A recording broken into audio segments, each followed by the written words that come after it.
Shahzeb, what's your controversial call? Yeah, so one of the things that I've been really thinking about is that I used to think that discipline is the thing that makes people great at anything they want to pursue, but it doesn't work. Discipline will not make you great. That's a controversial call. Discipline will make you good, but the people who achieve greatness in any field, they have something greater than discipline, and that is obsession.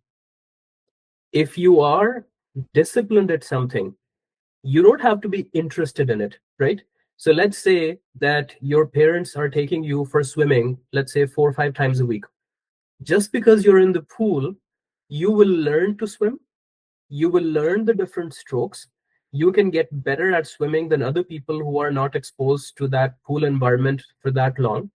But if you go up against someone whose obsession in life is swimming, which means that they definitely have access to the pool environment.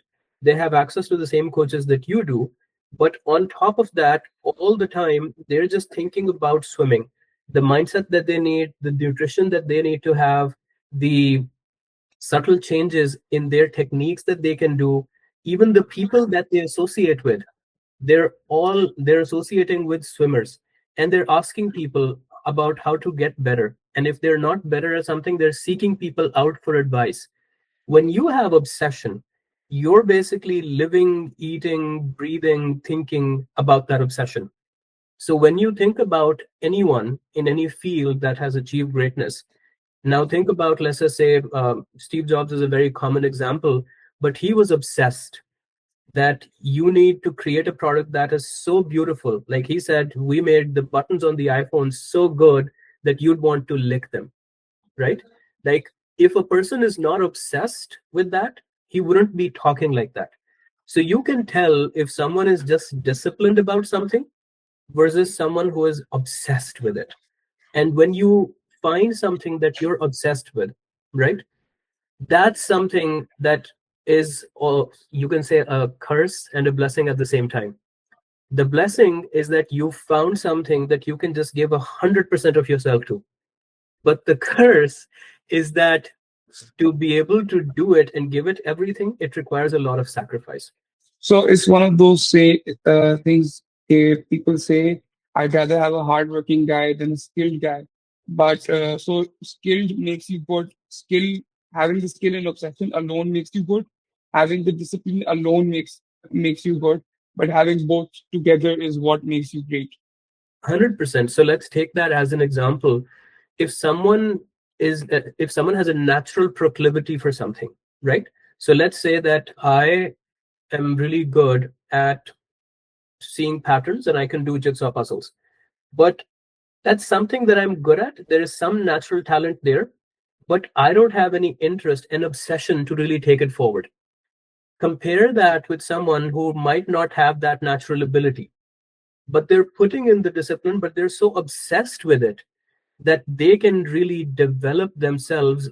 They can develop that pattern recognition that they may not have been naturally inclined for.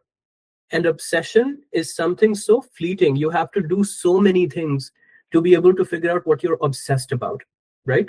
So, as an example, I've dabbled in corporate trainings. I've dabbled in youth trainings. I have worked in nonprofit organizations and impact assessments.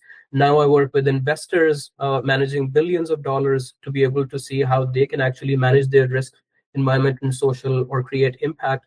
But the thing that I'm obsessed about, and I'm so glad that I found it, is jujitsu. I've I came across jujitsu in 2022. It's been 3 years, and my regret is that I found it too late in life, right? So some people have actually found jiu-jitsu in their 50s, and then I see 18-year-olds who started with me 3 years ago, but because of so much time that they have, because they're 18, they don't have a job, they don't have family obligations, they can easily change their schedules, they don't have to coordinate with so many people. That obsession, like if you have an 18-year-old that finds their obsession at that age, imagine they have 10 years at 28 in which they've actually honed their obsession. So whenever someone asks me about advice, I say, do enough things that you can try and figure out if you're obsessed about something. And it's not something that somebody else would have to tell you, dude, you're obsessed about it. Like, I know a guy who's crazy about paddle. He's just discovered it recently, but everything revolves around paddle. So That it's just an example. is that guy in question Majid bhai? Can neither confirm nor deny it.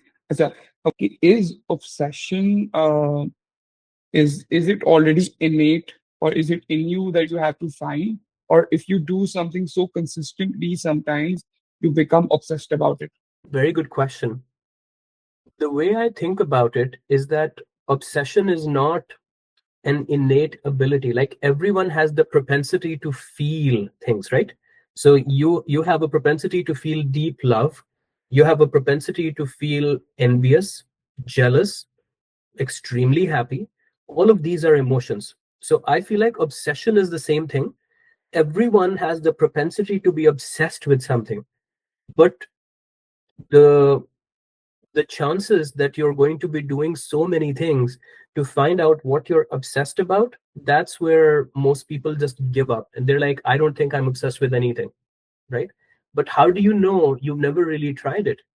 So I feel like if I tried my hand at deep sea diving, I might be obsessed about it, but then I have to first put my environment, because I've never really been exposed to it, right? Similarly, bungee jumping was a concept that I was really crazy about until I did it one time. It's an amazing adrenaline rush, but I'm not obsessed about going to different places and then tying a rope around my feet and just jumping. Were to conclude this, and I would put this in a formula of sorts, is you need to first maybe have the discipline to do something for long enough that it becomes an obsession, but then you have to have the discipline to continue that obsession. Would I be right? I would flip this on its head. So let's say that you're doing something in a disciplined way, but you're not obsessed about it, right? I don't think that continuously doing something in a disciplined fashion will breed obsession. Like that's not something that would happen naturally. It Hmm. might. Like, for example, I started jujitsu as a discipline, and I was like, I just need to go in 3 4 times a week. The obsession for me came in when I realized that this has to be more than physicality. When I realized that this is actually helping me improve my mindset for everything that I do in life. So, as an example, I'm a very risk averse person. Now, that's not the propensity that an entrepreneur would have. If Hmm. an entrepreneur really believes in an idea, they'd be like, yes, I'm going to manage my risk, but even if I'm down to my last $100, I'm going to do this, right? Let's see what happens. So when I went into jujitsu, I realized that yes, risk mitigation is important, but I also have to go and attack and take my chances, right? So that's a Yes. way where I can change things in my mind. Would you keep obsession in the middle of passion and addiction on a scale? So if it's someone's passion and they're obsessed and they're addicted, so obsession comes in the middle. I wouldn't even know how to grade that, because for me, these are just different names for something. Like, if you're obsessed, right? You could say that you're addicted to it, to a point where I was off the jujitsu mats for like a month. But even then, I'm just watching videos about jujitsu. And I kid you not, in my dreams, I'm thinking about how I could actually counter someone in that position. It's just a dream. I'm not even controlling what I dream about. So my wife would say that I'm addicted. I would say that I'm obsessed, and somebody else might say I'm passionate about it. So it's just that vantage point. But if you feel that you're eating, sleeping, breathing something, that's obsession. And I understand that there is a need for a framework. So if you want an equation, right? I would just say obsession greater than discipline, and then discipline is greater than a hobby or innate ability. So if you want to go towards greatness, yes, you can have an innate ability, but you might not be obsessed in achieving excellence in that innate ability.